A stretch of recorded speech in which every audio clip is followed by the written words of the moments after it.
Hi everyone.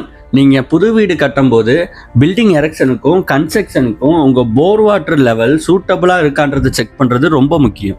ஏன்னா இங்கே customer சைட்டில் bore water TDS and hardness level அதிகமாக இருக்கிறதுனால இவங்களுடைய போர் வாட்டருமே இந்த கன்ஸ்ட்ரக்ஷனுக்கு யூஸ் பண்ண முடியல.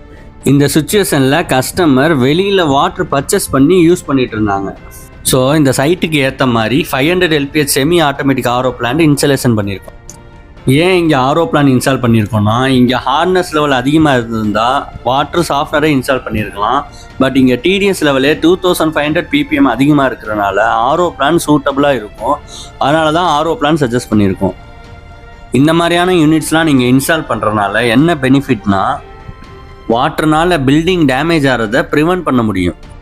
அதனால் கம்பல்சரி நீங்கள் பில்டிங் கட்டும்போது பேசிக் கன்ஸ்ட்ரக்ஷன் டெஸ்ட்ன்ற வாட்டர் டெஸ்டிங் ரிப்போர்ட் எடுக்கிறது ரொம்ப முக்கியம். இந்த மாதிரி டெஸ்ட் எடுக்கிறனால உங்களுடைய வாட்டரில் என்ன ப்ராப்ளம் இருக்குன்றதை நம்ம முன்னாடியே பார்த்துட்டு அதுக்கேற்ற மாதிரி ப்ராடக்ட்ஸ் இன்ஸ்டாலேஷன் பண்ணிக்கலாம். இன்கேஸ் உங்கள் ரிப்போர்ட்டில் கண்டென்ட்ஸ் எல்லாமே லிமிட்ஸில் இருந்துச்சுன்னா இந்த மாதிரி எந்த ப்ராடக்ட்ஸும் நீட் இருக்காது. டைரக்ட் போரே நீங்கள் யூஸ் பண்ணிக்கலாம்.